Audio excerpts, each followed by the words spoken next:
Thanks for having me here. Pastor Lucinda, my favorite. Thank you so much. I was born in PE in 1991. I think my mom was 15 then, and my dad was, I think, about 20. And obviously, my mom's family said she was way too young to raise me and look after me. So she dropped me off at the front gate of my dad's school while he was writing exams. So he had to leave his exam and pick me up, and then he took me home to my grandmother who raised me. I was raised by my grandmother. And we weren't a very privileged family, as a lot of my neighbors as well, in my community were struggling a lot. My dad was obviously young, and he left while I was still young to Cape Town, and my grandmother was working in the kitchen, and she had to stop after a while. So I was struggling to get meals during the day, and she used to go visit her friends. And if you go visit other people in the township, they make you coffee and give you a little bit of cookies and maybe the bread. And my grandmother would just take the bread, put it in a pocket, bring it home for me to eat. And yeah, that was my life every day. I loved going to school because we get bread at school. We used to get, at lunchtime, you get like a slice of bread with peanut butter in it and jam and powdered milk. You just put water into it. And, that was probably most of the days, my only meal of the day. And but throughout all of that stuff at home, my grandmother, all she could give me was love and time. And I think that's all I needed at the time. And I really appreciated that more than anything else. It's something I wanted from my dad, but he wasn't there. And in the township, the people that you look up to, the heroes for you in the township where I was from, is drug dealers, people. My dad used to smoke weed as well. My uncle smoked weed, my neighbor smoked weed, and my other neighbor also smoked weed. My dad was an alcoholic, and my dad used to abuse my mom when I was young. I think I was 5 years old. I used to watch this. Remember the one day walking in the street and playing with my friends and picking up my mother's teeth in the corner of my street. And, at that age already, I knew this wasn't right because my mom wasn't happy. I used to cry to see this. And that day I made myself a promise. I said, I will never lift my hand with obviously touch a woman, and this is not right. And that's what I live my life by every single day. And then I met a teacher called Eric Songwikri. I played against his school in the township. I played rugby when I was young. A lot of my friends were smoking weed, doing drugs, passing away.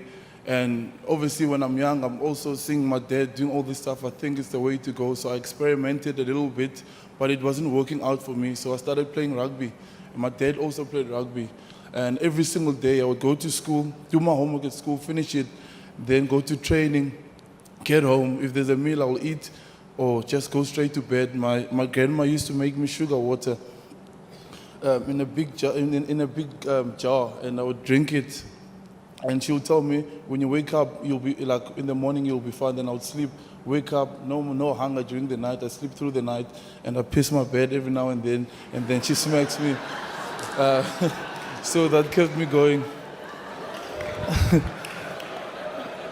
Yeah, and at that time, my bed was the cushions. So she would smack me really hard because no one could come visit the house because the cushions were wet. And then after a while, she passed on. Then my aunt had to look after me. She also passed on. My mom also passed on. And then I actually got a scholarship from this teacher called Eric Songwikri. He took me from another township school because the school fees were 50 Rand a year, and I couldn't afford that. And I had no socks. I had never worn socks before. I had no school shoes. I used to wear my aunt's shoes to school. And you can imagine what the other kids looking at me wearing women's shoes, making fun of me. But that didn't bug me because I had been through way worse in my life. Then I met this teacher called Eric. He took me to his school. Within 6 months, I got a scholarship to go to Grey. I played my first EP trials, and I didn't have shorts, so I was playing in those silky boxes. So I think that's how the teacher from Grey actually spotted me. He's like, that one stands out, I want him.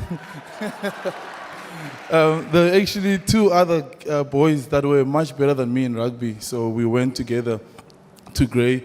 And you know, when I got to Grey, all I could dream about in the township is being a drug dealer or whatever.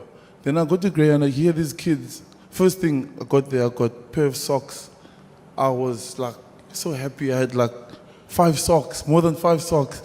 The other kids were like, oh, it's just socks, bro. I was like, you don't understand. And then I got a bed, my own bed. Like I could sleep on a bed, and like all these other kids are like, I'm like, dude, this is special for me, you know. And I sat on my bed and I said, you know what? I want to be a doctor. I want to be something. I want to be successful, you know. All that stuff that I went through helped me to get to this moment that I am today. And, you know, God chose me in my family to be the one, to be the light in the family, you know. And you know, I told myself, no matter what, my grandmother didn't have much. She gave me love and time. And I had the confidence to say, you know what, I'm going to be whatever I need to be. I couldn't speak a word of English, you know, and I had to, one of my mates had to help me to speak English every day, do homework. I worked hard, I was happy. I make a mistake, I laugh at myself first. And I told myself that when I make it one day, you know, in the township, when you just want to get out, you want to make it for you and your family. And I thought to myself, when I make it, I want to make a difference in people's lives, you know. Now I have the platform, which is rugby, you know. And I don't want to just make good for me, but my family, my brother and sister, I adopted my brother and sister. And I want to make sure all the other kids in the township see that no matter what your past did, what happened in your family, or how bad, how struggling your father or your mother is, you determine your own future. You got to keep working, and, you know, and you know, anyone can make a difference. Anyone, it can be a teacher, whatever you do. It's all about making a difference, even in that one person next to you. It's not about the big crowd at the end of the day. That takes care of it after each other. I take care of you, you can take care of the next person. It just spreads out like that. And I think most of the time we are afraid. We don't think we deserve all of this stuff. I think no matter who you are, where you're from, you can be whatever you want to be. Just believe and be confident and just say yes to God, because He's got the plan already for you. That's what I do every day. When I wake up in the morning before I play, I thank God for all the blessings. I ask forgiveness for any sins that I've caused. And then I let Him and tell Him, take over when I go to this field. Before I go warm up, I walk off the field, I ask the Holy Spirit to be present, you know, amongst us on the field with all the Christian brothers I have in my team. Then I go in the changing room and I pray and I tell God, just take over my body, do your work through me. I'm saying yes, like make use of me. And when everybody's saying, you're playing so well, I cannot explain to them how I'm playing so well, but I know God is doing His work through me, you know, and yeah.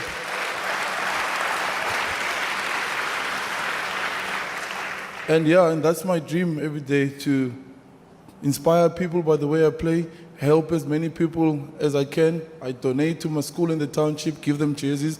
I can't do everything, but with